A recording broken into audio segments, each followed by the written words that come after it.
Welcome to the Bitcoin Peace and Music Podcast. I'm your host, DJ Valerie B. Love. I have somebody here who's very special in the Bitcoin community, Erik Cason. He's a Bitcoin researcher and philosopher, and somebody who I continually admire and get to know his work. It's so impressive. Welcome, Erik. Thanks for coming on. Thanks for having me. It's fun to be on and getting a chance to vibe and connect more. Yeah, totally. Well, I was telling you before we hit live, like I got turned on to you because I was listening, and I'm still a new pleb here in the Bitcoin world, just a little over a year old. And, you know, one of the big reasons I'm excited and interested in Bitcoin is because of the human rights implications, because of how it can really impact the future of hopefully peace on the planet and a more fair planet. And so you talk about that a lot in your work. And I'd love to, learn about how you came to get involved in Bitcoin and how did you have you always been a philosopher and have you always been this kind of great thinker? Like, how did you Nope. get here? Yeah. Essentially how I got here was just because I started thinking about Bitcoin pretty intently. So I really first heard about Bitcoin in 2011 at Occupy Wall Street, and that was Oh, the cool. first inkling towards it. I started investigating it through 2012. I started purchasing Bitcoin, became more interested.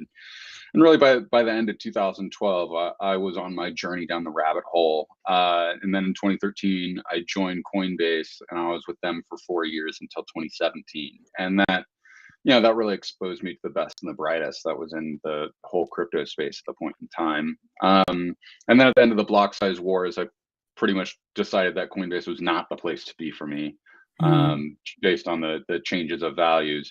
So I went off and started working more on my own writing at crypto sovereignty and really started to explore these issues. And really, for me, almost from the start, I realized that something really important was happening here because there was a non-state based money that people were utilizing to buy and purchase whatever they wanted globally, and that was really, really important to me, and I could see that that was important. So really, Why from was a that place important of to you? Why is that important? Why was that important to you then? And how did, have you always thought that was something that's an important ingredient to society? so I studied international relations at university, and Okay. I wrote a thesis on the 1998 East Asian financial crisis.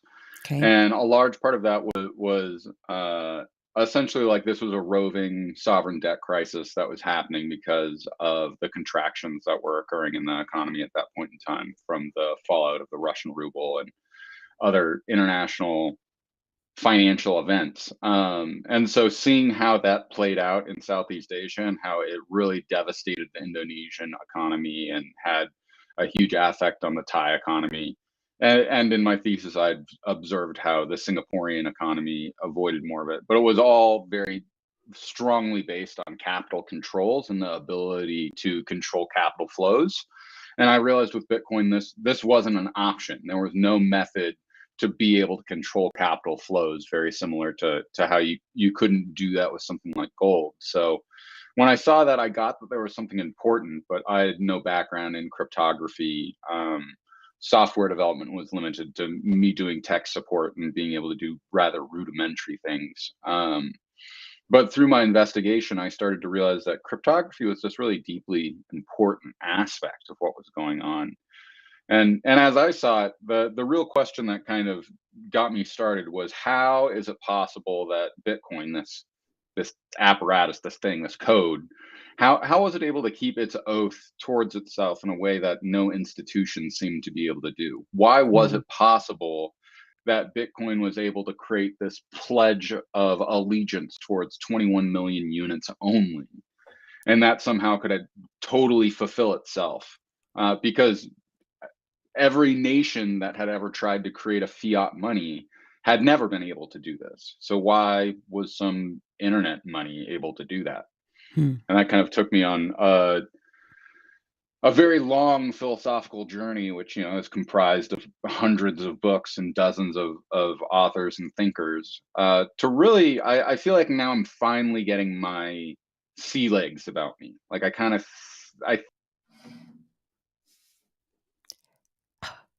Oh no, you froze up, Erik. You got your sea legs, but now you're a frozen screen. Uh-oh. I don't know if that's your computer or mine. Hopefully we are good. It says we're alive. Oh, there you are. Sorry, I cut out That's there. okay. But you said you're getting your sea you think you're starting to feel into your sea legs. Yeah, and I feel like I kind of needed to do this last decade of philosophical work and building the scaffolding to really understand what's at play here. Because, Mhm. and just to give some background, I don't think there are any Bitcoin experts out there. I think we're all out here learning, and I think even Yeah. people who would consider the absolute cream of the crop, there are definitely areas that they need deeper understandings, as do I. So, I think as from my own lines of questioning, I've gotten to this place. And, to be clear, I wasn't this big, deep thinker before.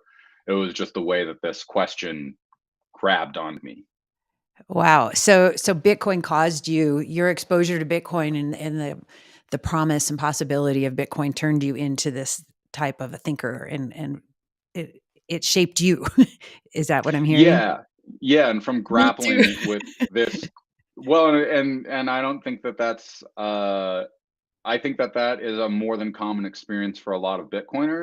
Yeah. And I think because really what it is a recovery from nihilism and Mm. coming from a world that seems to be pointless and black and have no purpose to it to discover something that re-anchors truth in a deep and meaningful way is extremely radical. So much so that like part of my own philosophical development from inheriting from Heidegger is I believe this is something that he would call the event, and I think that Mm. this is a return to philosophy in its most core form that formulates for individuals as like the event of Bitcoin, where it radicalizes them in this really sharp way, where suddenly they have to start realigning themselves towards a real form of truth that they maybe didn't think existed before.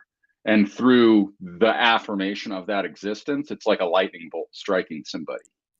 It is. It feels like you like once you start to open, you see through the crack and you see what the possibility is, even though you can't particularly comprehend it or articulate it, you just know it and you feel it and you see it. And then it's like you can't unsee it. And if you do believe in Bitcoin, it's like you can't believe in the old way. It's impossible to do both. You know what I mean? If you really believe in what Bitcoin represents, you can't, your old belief system has to start crumbling. It's necessary for the truth to, Yeah, you know what I mean? And and that's it's, very much like the Morpheus moment of like, do you choose orange pill or do you choose black pill? yeah, And I think for true believers, they have to make the choice of orange pill because they want to know. yeah. Um, and in all honesty, I don't really know of anybody who has gotten to the place of understanding it and wanting to reject it. Um, Yeah, that's what I keep hearing too, and I'm still new. You're the OG, so you know more of these folks, but I haven't heard anybody get it and then go, "Nah, this other way. Well, let's go back to well, yeah, I all that." actually But I maybe take there that are. back. There's a number of people that have had Bitcoin derangement syndrome, which Roger Ver and a Okay, number of okay. others, and I Richard Schuessler of the unnamed coin. But I think there's a number of people that because of the radical amount of wealth it exposes them to, like that corrupts them entirely.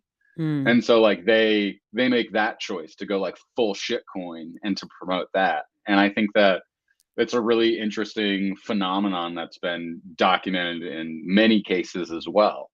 And so I think that this again is part of this grappling with the truth and coming to understand it. And I think for some people it radicalizes them in a way away from it and not, and I think like that's its own particular method it has to have, Judas has as much to do with the biblical story as any of the other apostles. So I think that right. that is an important thing to present itself.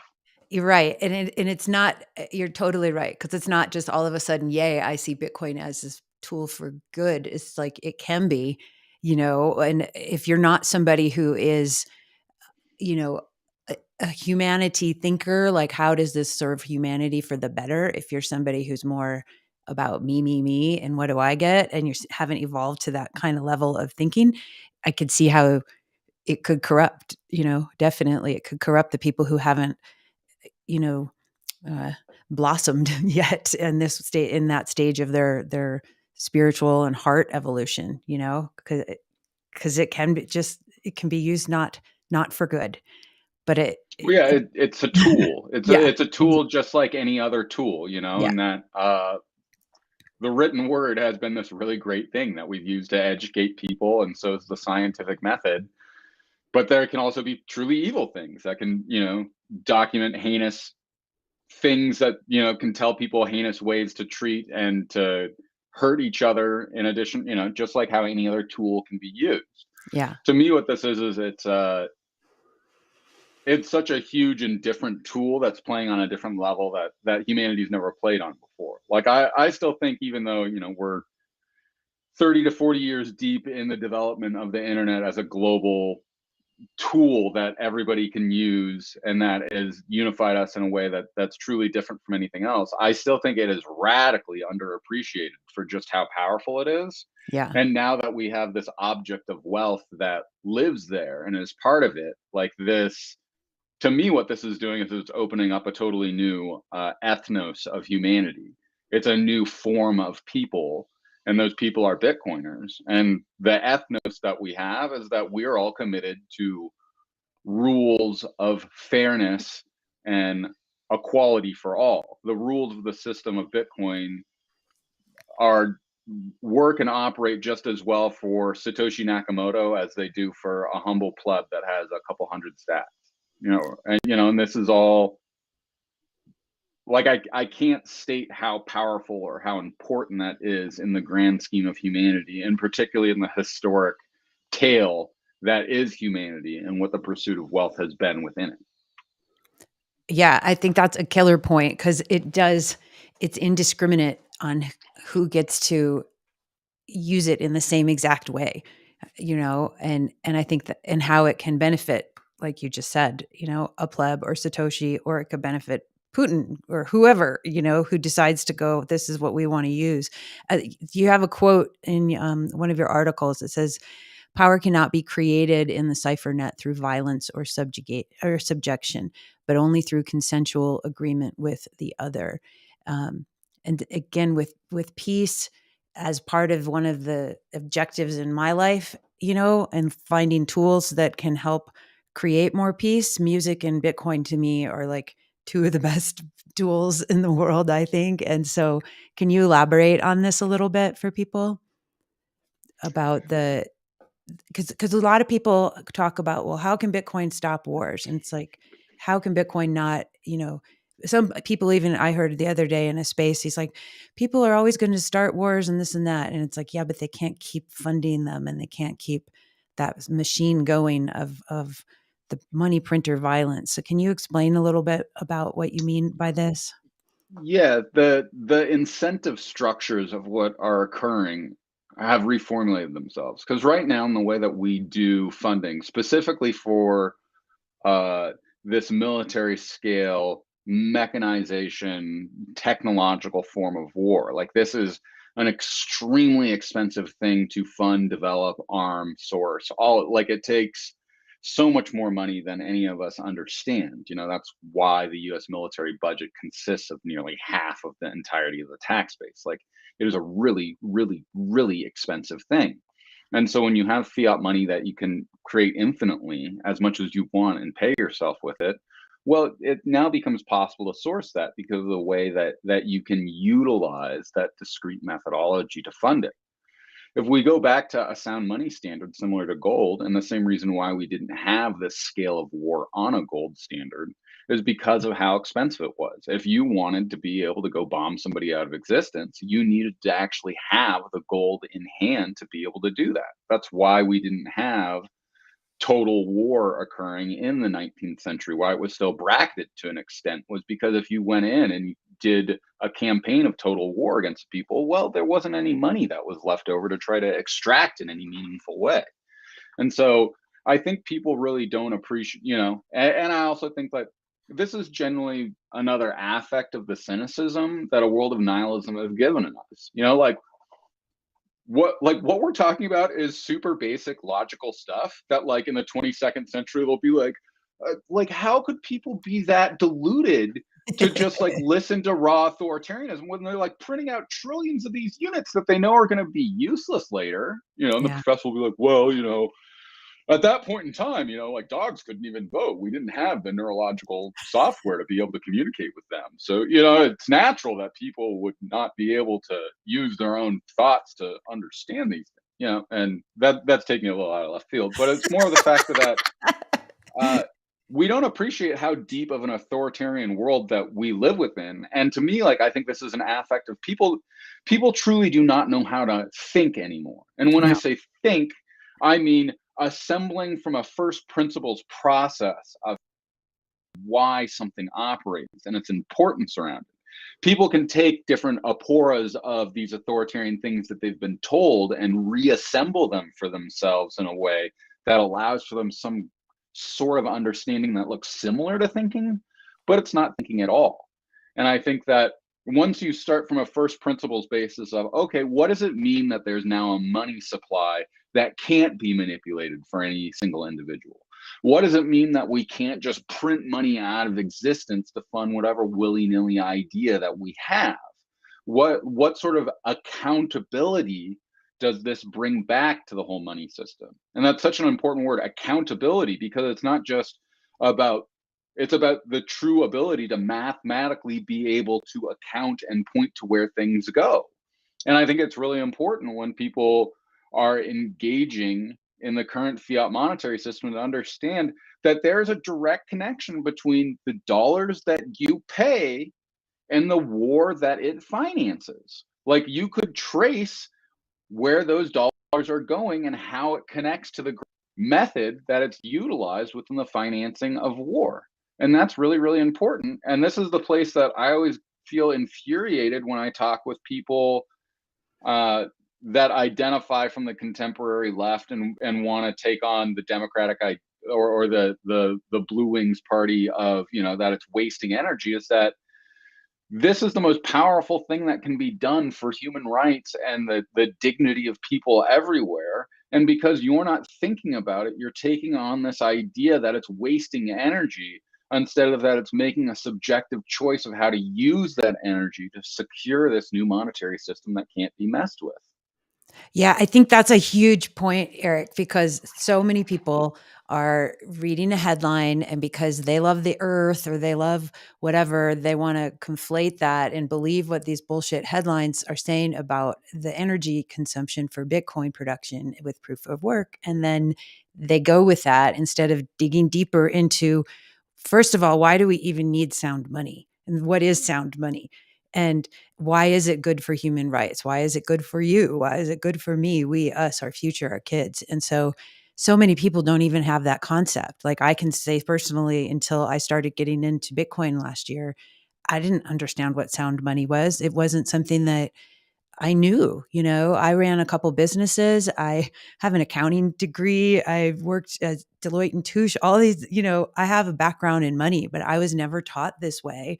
And, and I wasn't, I was somebody who was like, yeah, I care about the earth and I care about people and I'm compassionate and all this stuff. And it wasn't until literally last year when I started learning and certainly listening with Alex Gladstein, just occurred to me. I'm like, oh my God, this is like, I didn't get that this was the thing that's missing and why the world is so fucked up. And I didn't, I kept thinking it was like, oh, maybe people were traumatized and they didn't have fair, all those things. And yes, but if you don't have this fair money, this sound money, none of that nice personal growth work is going to be able to stick, I think, Sure. as, Yeah. as a whole. And so it blew me open, and that's all I do is 24/7 think and try to understand Bitcoin and how to make it ubiquitous, in this world. And so it's remarkable. Like It is. And it's really interesting that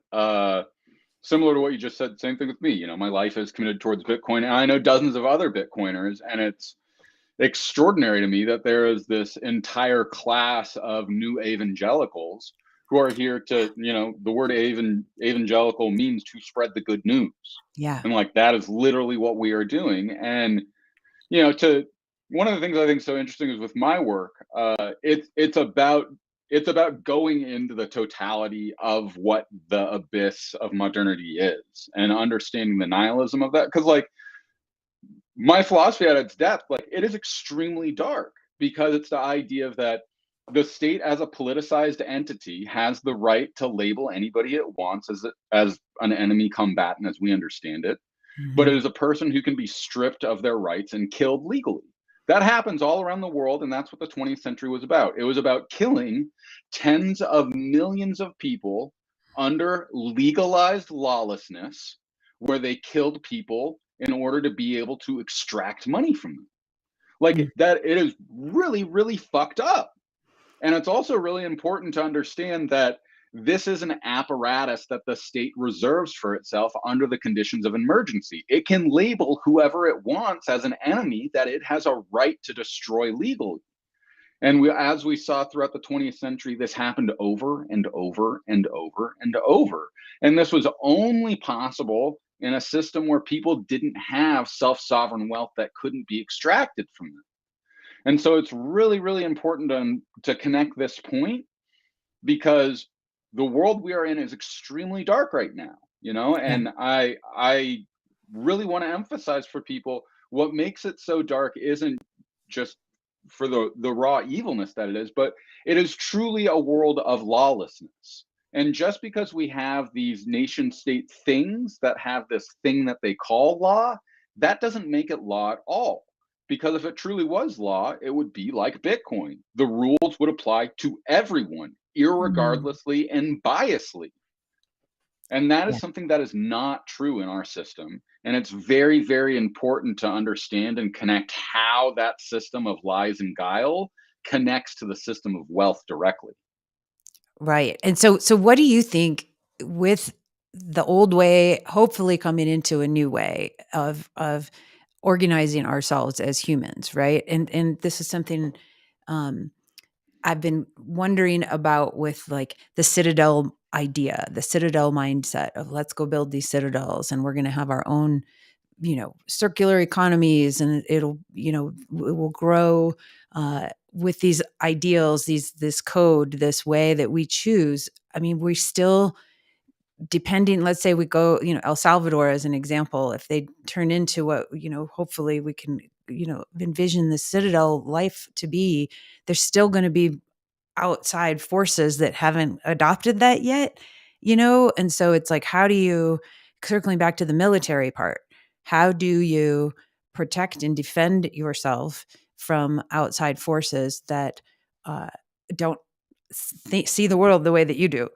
and they don't operate on the same principles and the way that you operate within your, your citadel? How could that work? How do you see that playing Well, out? I'd say let's not confound the violence that is inherently found in a fiat system and the defense that's reserved towards oneself always. So somebody coming in my home aggressing with them, I'm going to use my gun. I'm going to kill them. Like that's just how it works. And to say that it is a world that will be without violence, I don't think is necessarily true. But it's about this militarized, state-based, technologically advanced form of war. And I think it's really interesting because war itself is an impersonal thing that is created vis-a-vis the state. Whereas the direct violence that somebody might want to bring to me for whatever reason, that's something that's pretty different. And I think furthermore that it took from the time of Jesus's crucifixion to the conversion of the first emperor of Rome 400 years. So let's appreciate the sort of time scales that we're doing it on, and the fact that we're only 13 years into this, and we're Yeah. really maybe only 5 years into people having any recognition or appreciation for what is actually going on. So we're extremely early, and part of a lot of the cultural ideals that we're imbuing into Bitcoin right now, I believe will carry on and be the foundation of the new society that we create. And like, let's be clear, like the task at hand is that of the entirety of humanity and its recovery. Like, this is going to take Yeah. centuries. Yeah. And I think that that recovery from the midnight that we find ourselves in is the most important. Like, we're in the darkest of dark nights, a night that is so dark it can turn into the entirety of man's existence. And that's part of the existentialism that's been exposed, both with the proliferation of nuclear armaments and Mhm. with the radical capacity of panoptic technology to create us all living inside of a surveillance cage forever. Like Yeah. that, those are real possibilities that can turn the possibility of turning this around into an infinite night. We could be 1,000 years out from now and be locked into a darkness that is total, that has no escape at all. It won't be possible at that point. Yeah. But because of this very unique place in all of human history that we occupy right now, there is the opportunity to return from midnight. And that long march that comes out of the night towards the dawn is absolutely fucking glorious, because like it is the literal recovery of humanity from the darkness that it finds itself in at the base of the Kali Yuga cycle to return towards light.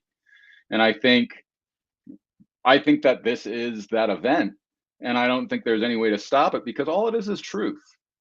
And we have lived in a world for the last, I'd say at least the last 4 generations, that has been so estranged and foreign to truth that the very real ability to question it has arisen.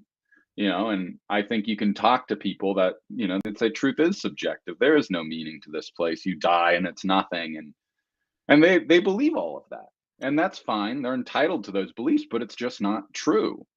And what we have is something that is true, that there is truth, there is meaning, there is justice, there is fairness. And that through us collectivizing around those ideas and insisting upon them, there is a radical new possibility that was not possible before this technology.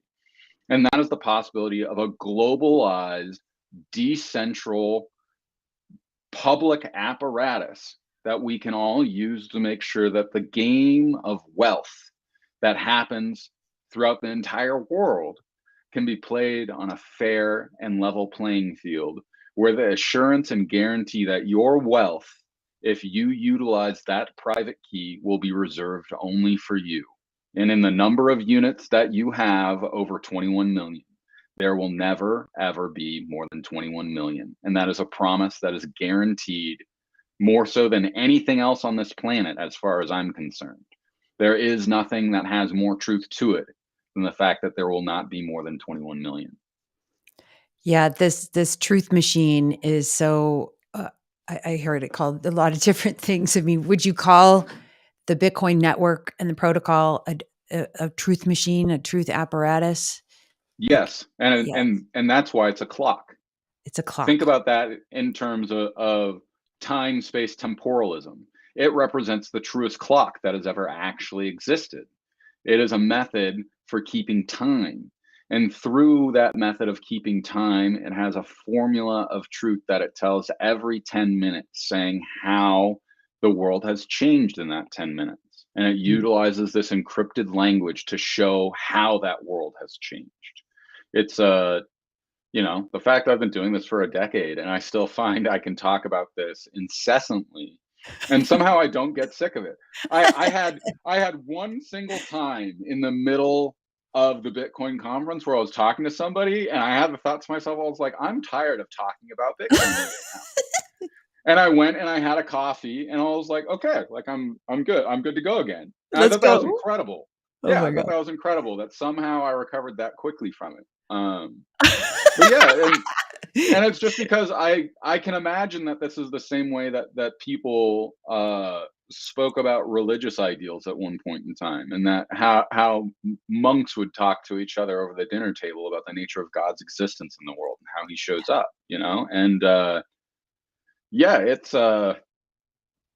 it's beautiful and it's wild. And I mean, like, number go up and like having secure money is cool, but like meeting other Bitcoiners who like see this whole other crazy possibility is way more meaningful. And I mean, like, I always kind of laughed at like the joke, it's not about the money that you make in Bitcoin, but it's the friends that you find along the way, like it's pretty great.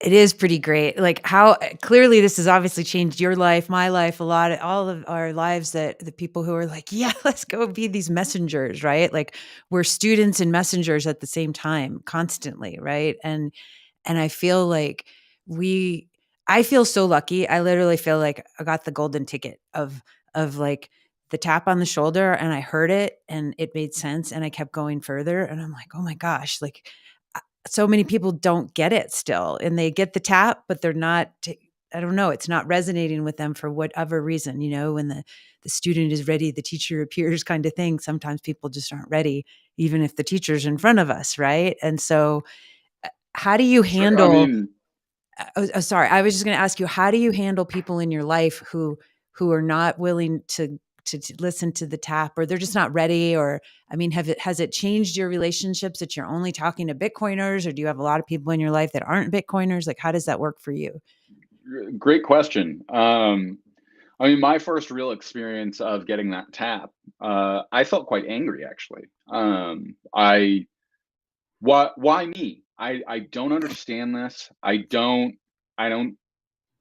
get it, but why me, And luckily I listened, and for a long time I just told people too. I was like, look, like I'm crazy about this and I can't tell you why I'm crazy about it.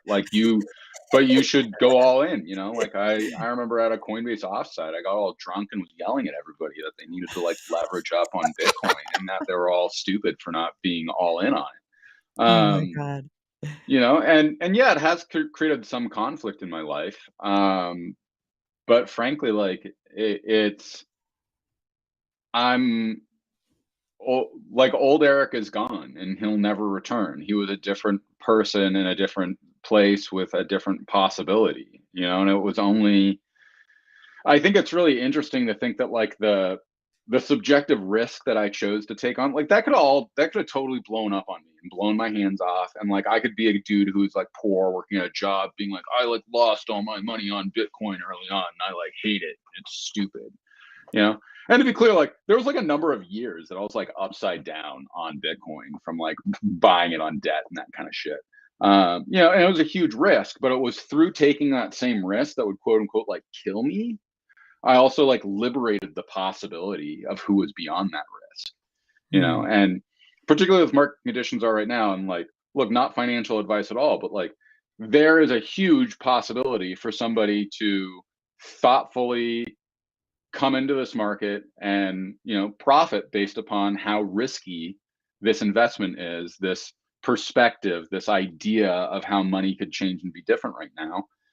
And I think you should take that risk on because, I myself and many others, we see this in a spiritual context, and that like this is about the love of humanity and what it means for us to try to world. It is about the value that the commonality of wealth being shared in a fair way globally in a decentralized, censorship resistant ledger, and what that promise could be to humanity.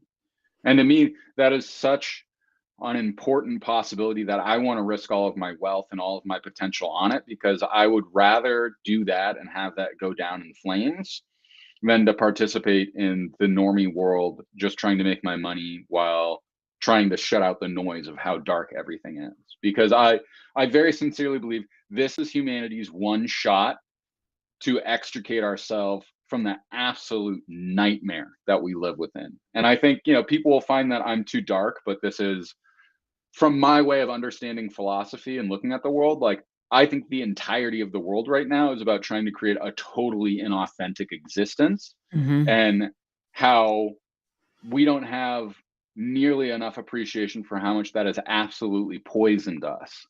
And I think, looking at the statistics of suicide, you have to sit Exactly. there and really think like, what is so wrong with this place Yeah. that so many people, knowing all of the religious connotation around it and how wrong of a crime that is to friends and families and others, that they still make that choice. Yeah. How is it that this world is so fucked up?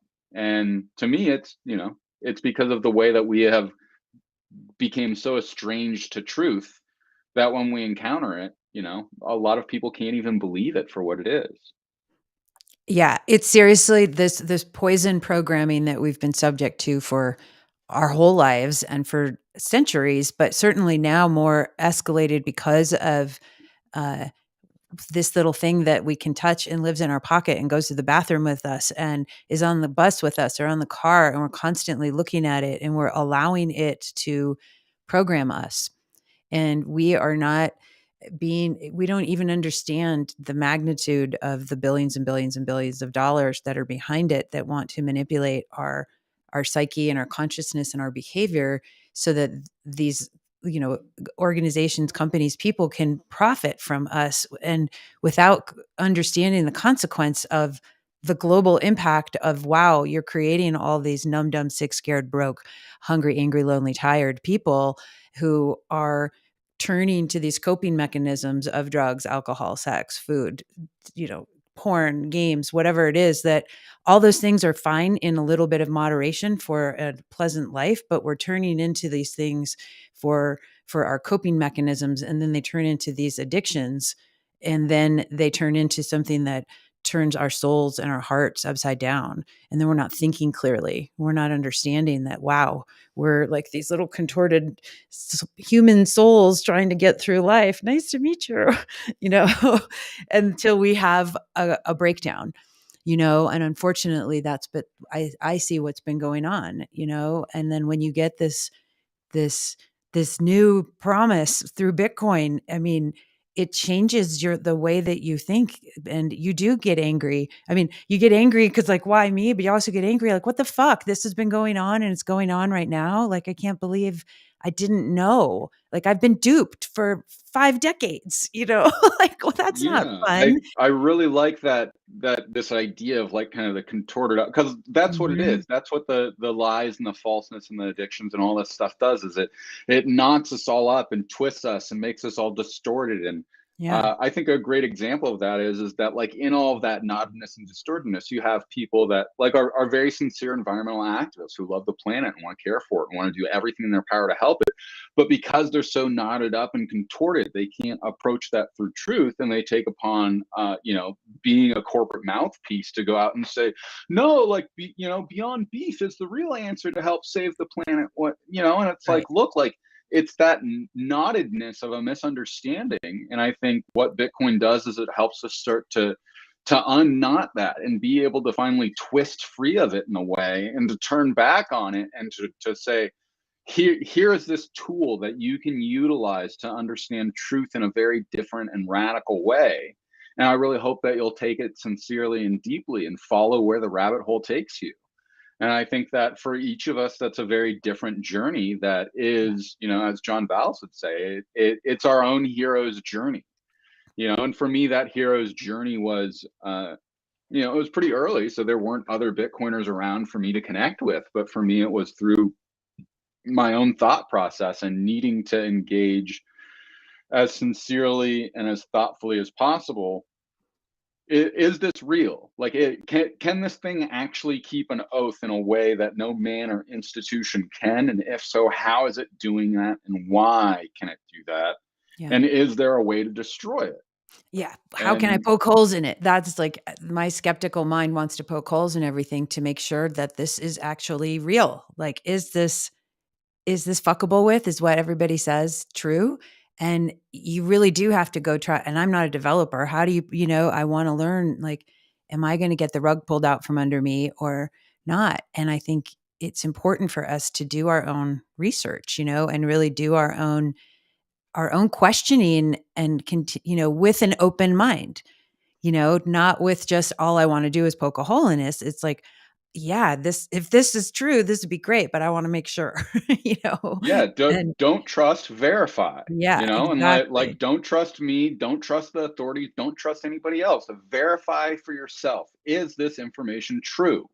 Is this cryptography, quote, unbreakable? What would it Mhm. mean for it to be breakable? Can quantum computing do that? What even the fuck is quantum computing? Like, all of these are excellent questions that Yep. I hope, as people fall down the rabbit hole, follow whichever path you need to. And when that path is concluded, go down the next one, and it's really interesting because it's really this branching out of roots that starts to grow through knowledge. And once those roots can fully establish and push out through all the different little rabbit holes and nodules that it goes, it creates this firm foundation that then it can start to push up and grow out of. And I think that's what's been happening for many of us, is that that initial seed is planted and we water it with the thirst of knowledge, of that desire to know more, and that causes for the roots to start to spread and grow and push out. And now that we're all starting to bloom, we're doing it in our own unique ways, as our own unique flowers that are presenting themselves in their own forms of beauty. I'm literally this morning writing in my journal about the timing and the watering and ingredients and blooming and flowers. And here it's just, I love that you're just bringing that up. So in this, it's There's a just great. really weird synchronicity that me and many other Bitcoiners share with each other, like weird incessant stuff that is, and to me, like, this is sort of the wink wink nod nod, that like this is God's secret way of operating in the world, in my opinion. And like Yeah. that's why literally this idea of God is being produced vis-a-vis a secret. It's, and that's also why my blog is called Crypto Sovereignty. It's not for cryptography, but it is for that root word, which means to be a secret. I hide, because that's what it is. It's about a hidden form of sovereignty. And this has Mhm. always existed in the world through the radical idea that is the truth itself. We've just become so estranged and foreign to it that we pretend that that doesn't exist in the world when it totally does. And that's why the world is so absolutely fucked up, is we're out here pretending like it doesn't exist. Well, and we're pretending it doesn't exist, or we're thinking it exists through some other mechanism of being with it other than being with it in our own experiential way. Like, I feel like we're looking for that surrogate, whether it's through a religious experience, whether it's through somebody who's a leader or somebody more powerful than us. We're looking for the answers outside, a guru. We're looking for answers outside of ourselves. And it's like the only truth is what we experience here inside directly as our experience, not as words of another. And And this but big returns us back to don't trust, verify. yeah. Verify your own true experience. And this is really important Right. because I think people will take upon the authority of all of these different ideas of the validation. And to me, that's also why psychedelics are important, is that Yeah. that gave me a real personal experience where, even though I don't have the linguistic apora to be able to describe what it is, I felt the most radical truth that I have ever experienced before through it.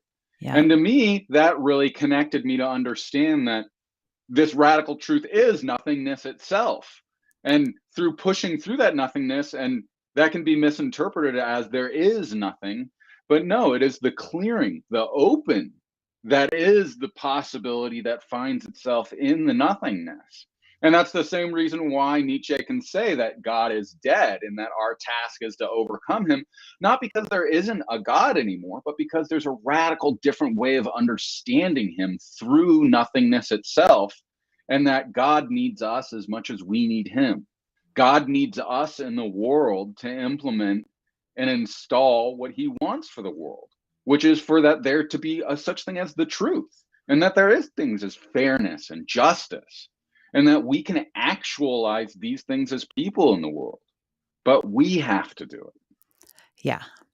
Yeah, it's up to us through our proof of work doing these things, right? To bring them to fruition. It's not gonna one thing I never really understood about certain things, like, and I'm not religious at all. I'm highly, I'm spiritually curious and attuned to just that vibe. But I worked with um when I was doing accounting years and years ago, I worked in an office, and um there were evangelical Christians that worked in my office. And I was like, cool, I want to learn about what you guys do and how you guys, view God and how this whole thing works. I love talking to people about their different beliefs. And they kept saying that, like, you can just live a whole crappy life, and right on your deathbed, if you take Jesus in, then everything is wiped clean.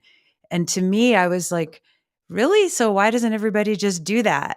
Like, if they're, like, I didn't understand that whole philosophy. So it didn't make sense in my mind, because I'm just like, aren't you supposed to work your whole life toward being the good human that you wish to be and emulate. And I guess I couldn't get my head around, that principle. I mean, what do you say to that type of I mean, to me, like I think pretty much all religion approaches their own religion in this pretty lobotomized way, and that like if you got deeply astute scholars who, yeah, and like this example is that like I think that this comes from the examples of that like let's say somebody's done horrific shit throughout their entire life and that like they're finally at the end of their life and they realize all of this and they sincerely regret it and want to do a choice to do that. Yeah, like I think that's a possibility for them to, I think that's why they say that. But I think that again, through the example you just gave, I think the person has this lobotomized thing of that like, oh, like here's this cheat code it's a for get like out of how jail I can free get in card. heaven. Yeah. Yeah, and it's like that's not how it Yeah. That's not the intention of I think what it's supposed to be. You're in the frozen. world. Oh, okay. Can you say that again one more time? Yeah, there is no cheat code to being a good person in the world, and I mean like in the same thing that like Jesus, who he was and how he lived in the world, is fundamentally different from what the Bible is and how the Bible has presented itself. And like we have to be able to write those two between each other. And again, like I don't want to get into this, but to me, what it is that uh, one of the things is thankfully because we exist in this post-nihilistic world, we're far enough away from the idea of what God is that you and I can actually have a conversation and talk about God, and like that's not inflammatory to anybody. It's kind of meh. Like it might ruffle a couple people, but it's totally different from how if we were talking about it in the 1950s, how people would probably approach us. Yeah, definitely. And I feel I love talking about God. I couldn't use the word God for 46 years of my life, and 6 years ago, I finally embraced the three letters that represent. It could be any letters, right? But it's the letters that I assign meaning to. So it's how I interpret my experience with God, and it's like my favorite word now. And Bitcoin.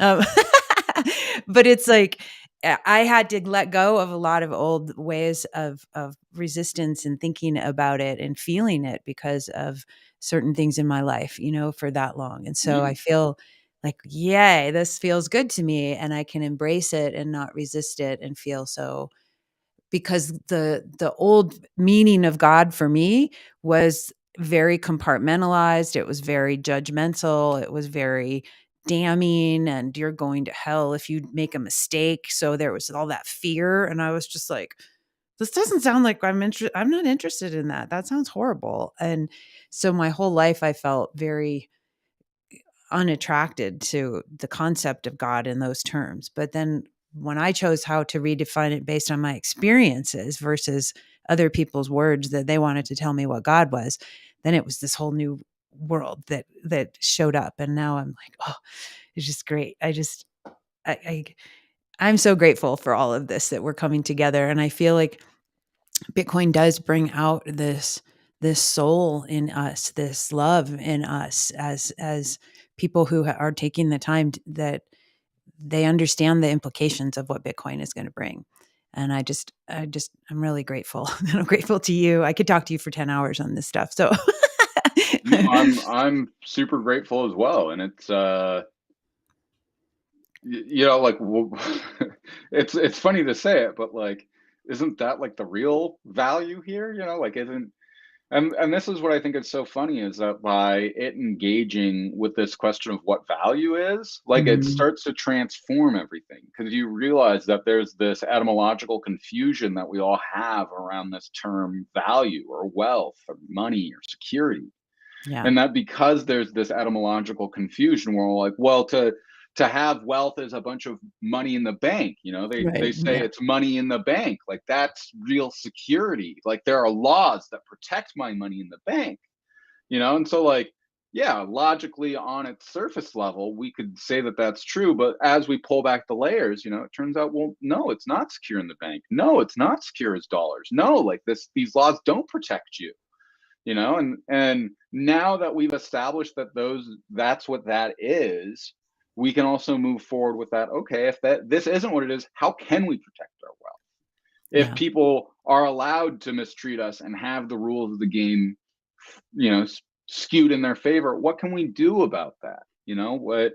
And I think it's so interesting that the dream of a non-state money was there for a long time, and it was attempted in a number of different ways that all failed. And it wasn't until the immaculate conception of Satoshi Nakamoto's that we got this. And like the fact that he deployed it as he did, that he stayed anonymous, that he covered his tracks, that it got the network grew to where it was, that the Chinese didn't kill it, that all of these things happened to me is a miraculous production It in this is. day and age, and that the fact that we were given this gift and we live right here and now in this moment, it goes to show the importance of what we need to say, and for me, like, I was a humble, lowly pleb that was going to live my life out doing tech support and other bullshit I hated, and probably would have killed myself because I was so miserable and nihilistic. And the fact that he gave me this opportunity to go out and proselytize in his name for what he represents. And I want to be clear, like, I'm not denominational in any way. Like, my deepest truth is like the God who I worship is the one who gave me Bitcoin. And Yeah. every 10 minutes he reaffirms the truth that there is within it, and I want to give that to everybody, whether you want to call him Allah or Yahweh or God or Jesus or whoever. I don't, it's indifferent to me, as long as you can use that approach to understand how God could love each of us so much to give us this form of protection that only he could have. And I mean, the fact that like he does it through like 12 hidden words, like, come on, like, I know. really? Like like you're literally going to give me a fucking magic spell that protects my wealth? Like, this is absurd. I mean, it's incredible, but like, I just imagine like God up there like laughing at himself. He's like, "This is so funny." He's like, "I literally give them a magic spell." And they're like, "We're this like highly advanced scientific society," and we're like, "Oh, check it out! Like, language has meaning, and we like make these fucking magic spells with cryptography." It's like, what? Oh my god, dude. I could just see a couple memes of that. Just my mind's like picturing some funny memes with like God looking down on all of us and it's Satoshi and making all these funny like it's just 12 Well, words and like have you seen that most recent one where it like has Family Guy and like Jesus is talking to God? He's like, "Oh wow, like you gave him sound money. How's it going?" And he's like, "Well, some idiots think it's wasting energy." I'm like, Oh my god, dude, that's so funny. Oh, it is frustrating the the ignorance and lack of curiosity out there. And I say that like you know I think I invited you to the Bitcoin like creator content creator group, right? Like yeah, yeah, I was yeah. And busy so with. one of my goals was I feel like I'm not like always prepared to have the right conversation and kind of field the questions that people are going to have and their top 10 objections and all that. So I want to sharpen my tools of communication so that I can, capitalize on an opportunity if I'm talking with somebody and say the right things, if they have objections. And so I feel like I owe it to Bitcoin to become a better communicator, and to really understand my shit and if I'm going to go out there and start talking about it. Um, and one thing I noticed is, you know, people obviously in big academia in corporations, mainstream media, the governments, etc. I mean, there's multi-billion dollars worth of of of influence and strategizing and the way that they communicate and can package things. Like they know how we think and what buttons to push and how to sequence the conversation in certain ways to like create a line of influence which will manipulate us, right? And Sure.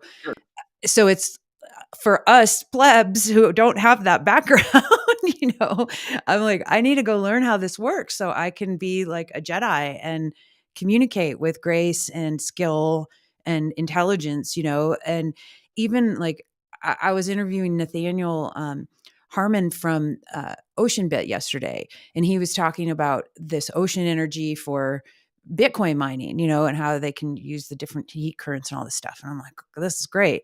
But he was telling me that he was talking to all these different scientists and investors and telling them about how it's green energy and all, it's renewable.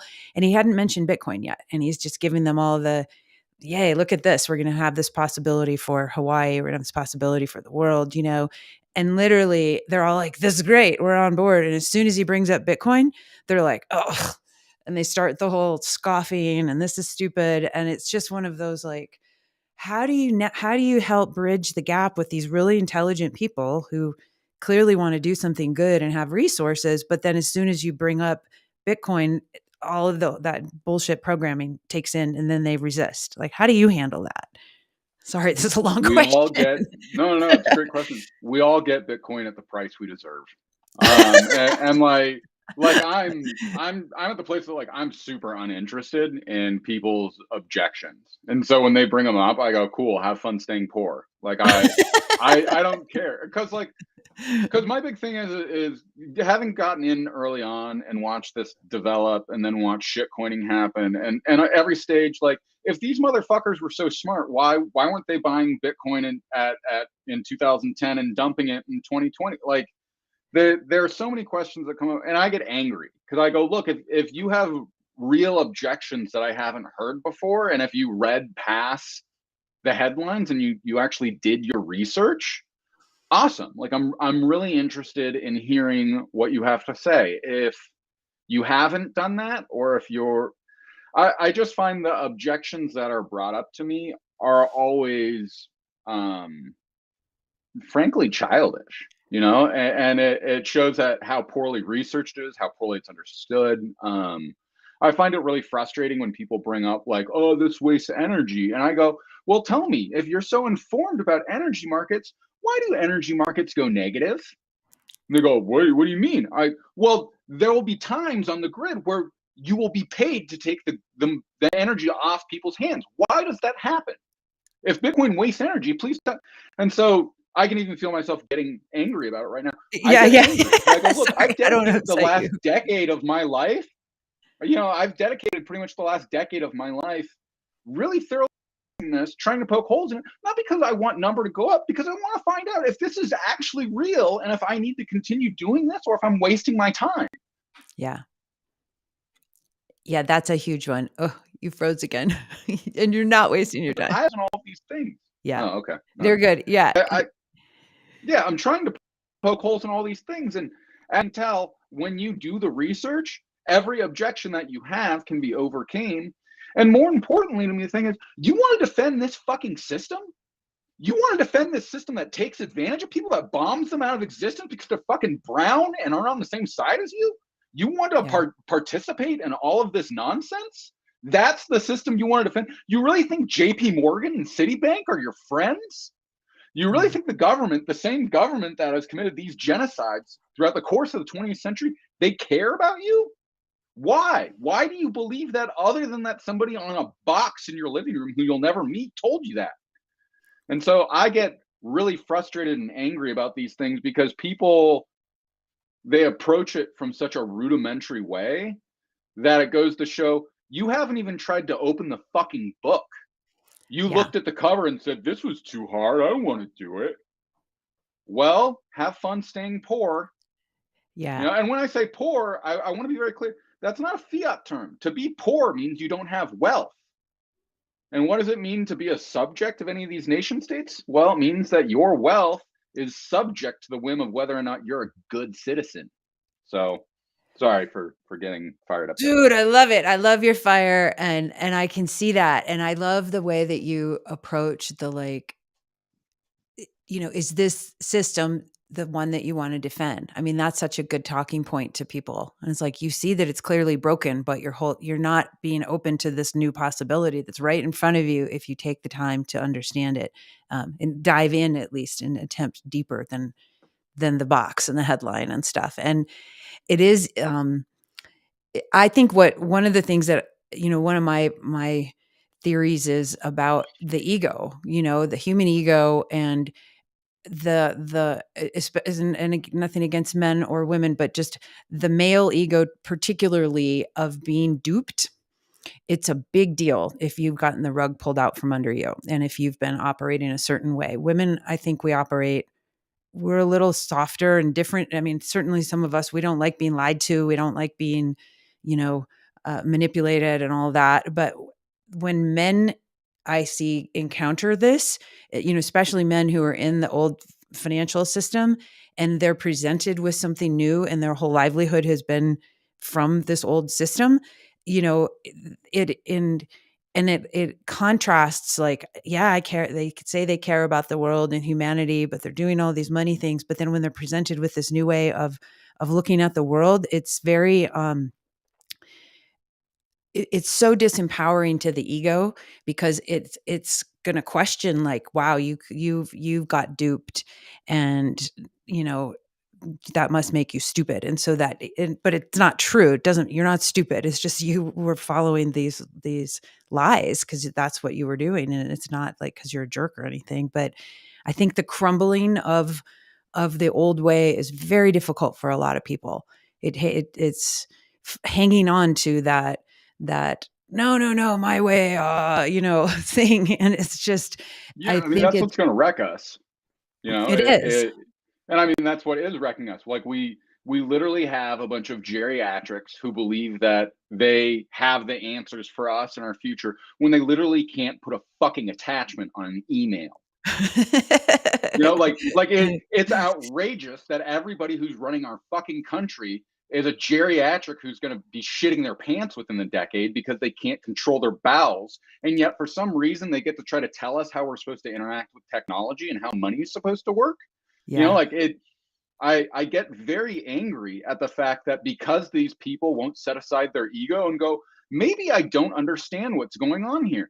Maybe the way that we've been running the world for the last few decades hasn't been working. Maybe the best thing we can do for this system is step away from it, but they can't do that because their egos are so invested in it and they want to believe that they're so right because they went to Ivy League schools and they did all the right things and they made all the sacrifices that they've always had the right answers and that everybody comes to them for the answers, that they must be right. Right. And so to me, like, this is a product of a nihilistic world where hubris and ego reign supreme. And not to mention, like, look at the dozens, if not hundreds, of shitcoiners who have done the exact same thing, who has came forward with their great answer to some problem, pumped it up, allowed for their ego to lead the whole thing, and now look at where it is. Yeah. And maybe if people could actually set that aside and think for a minute. And I think that's a reason that a lot of them can't go through Bitcoin, is because you must do that if you are to understand Bitcoin. You have to set aside your ego and say, there is something I don't understand here. Yeah. And you have to be able to have the courage to do that. Because I think part of the world, like, look, this world is ran by a bunch of chicken shit pussy men. A bunch of super chicken shit ones. Because if they weren't so chicken shit, instead of fighting a war in Russia proxy with a bunch of young men who go kill themselves, why don't we get Biden and Putin to get some clubs and go out there and beat each other to death? Whoever wins, I say wins. the same thing, dude. I know. I'm like, whoever calls war needs to be the one that battles it. They don't get to go send the other folks who have nothing. That's not their war, and it's such bullshit, dude. I mean, Yeah, and it's their it egos that do this, and it it does is it to their all of egos. us. I mean, dude, just I think it was yesterday or a couple days ago, some CFA guy posts online about um just some mistake that he made about, did you see this? About oh, I don't trust something that can keep getting divided, like, the 21 million into the Satoshis. And it was one of those like, you understand dollars and pennies, right, bro? Or you Yeah, understand a pizza or, and he wouldn't fucking take it back. He wouldn't just say, oh, dude, I had a brain fart. Oops.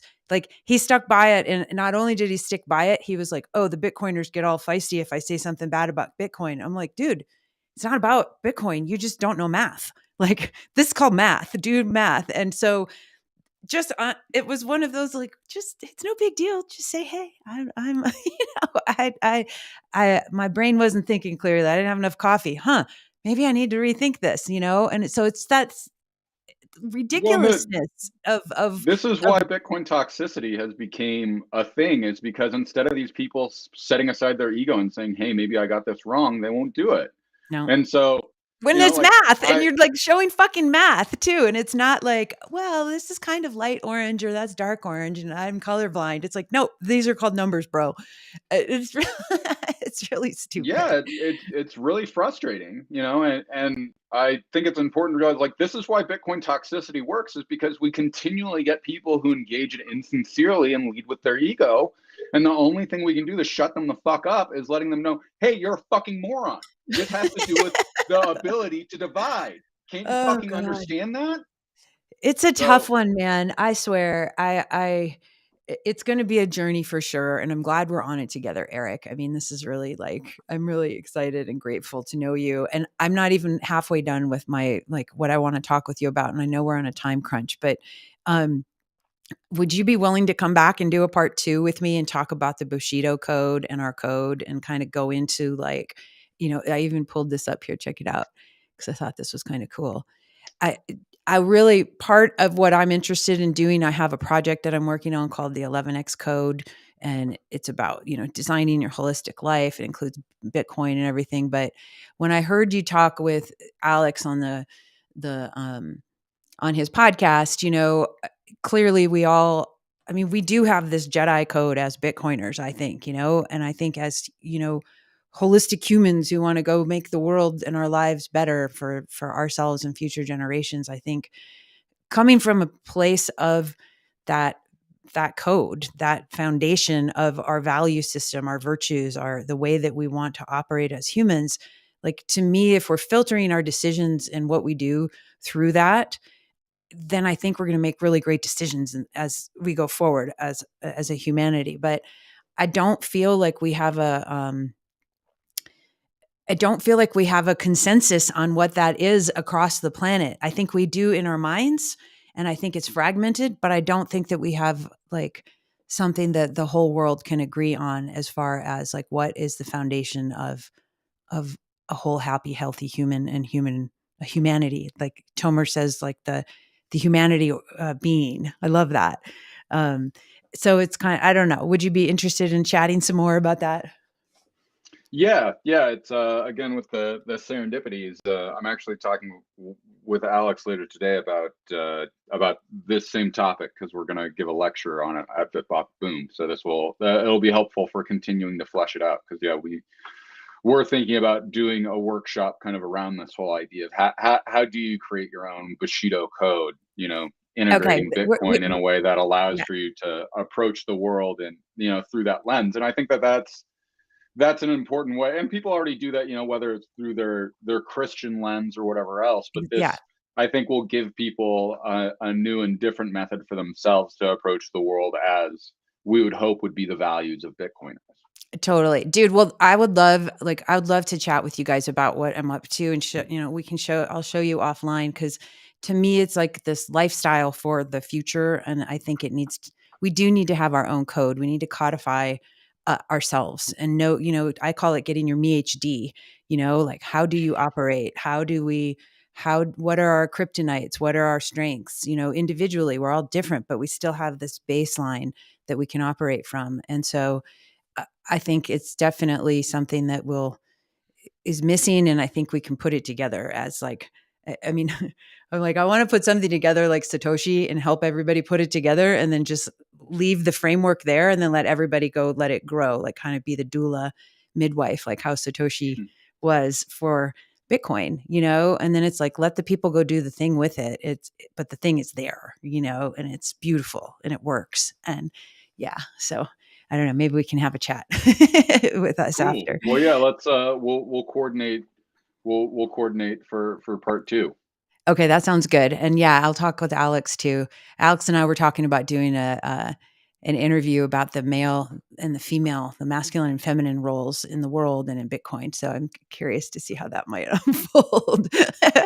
um, but so okay, so I do want to respect your time and um, any last thoughts for everybody out there, just who's looking at the macro lens of Bitcoin, like what do you recommend that they read of yours? What's the best way for them to kind of like get into your head? Is there a certain article or book that you love that you I'd say visit my website, and the primary article I've pinned there, "Crypto Sovereignty," is a brief synopsis of some of the work that I approach, and then there's about 24 other articles on various topics, mostly dealing with political philosophy. Um, and I'm gonna be having a book coming out at the end of the year, so, Ooh, cool. that'll yeah, and it's really a compilation of kind of all of those articles, sort of connecting them together. But biggest thing is just follow whatever your curiosity is, and continue to pick at it and go deeper, because it's always going to be a rewarding process that will lead you to wherever you need to go. Yeah, definitely. So everybody who's listening on the podcast, please check out Erik at cryptosovereignty.org. You can also follow Erik on Twitter at Erik Cason, ErikCason, and say hey to him. He's awesome, and follow him and check out all of his beautiful work. I keep learning from you all the time, and really excited to know you. And for everybody else, you guys, I'm DJ Valerie B. Love. You can follow me on Twitter and all those other places, or go to my website and you'll have show notes that you can listen to the podcast. So, um, yeah, Erik, I'm so grateful for you, and I'm grateful for your passion and your commitment and dedication to Bitcoin and to love and to humanity. It shows through, and I really, really respect that and honor that. So thank you. And Thank you. I appreciate it likewise to you as well. We all have our purpose here, and it's fun to see everybody on their own and pursuing it in the directions that they are, like yourself. yeah, definitely. And so, yeah, for those of you out there, just take a deep breath and just be thankful you got here somehow on this planet to this very moment that you're listening to this podcast and this episode. And, you have the power to make a choice right now moving forward. And what choice are you going to make? Are you going to make the choice of love? Or are you going to make the choice of learning about Bitcoin a little bit more? So have some fun with it and just know you've got a choice every breath you take. So, let's take one more inhale together. All right. Thanks so much, Erik. I really, really, really appreciate you. And yeah, we'll look out for you for part 2 and more good things from you. Yay. Peace, love, and aloha, Great. everybody. Okay. Thank you so Ciao. much. We'll talk soon. Bye. Sounds good.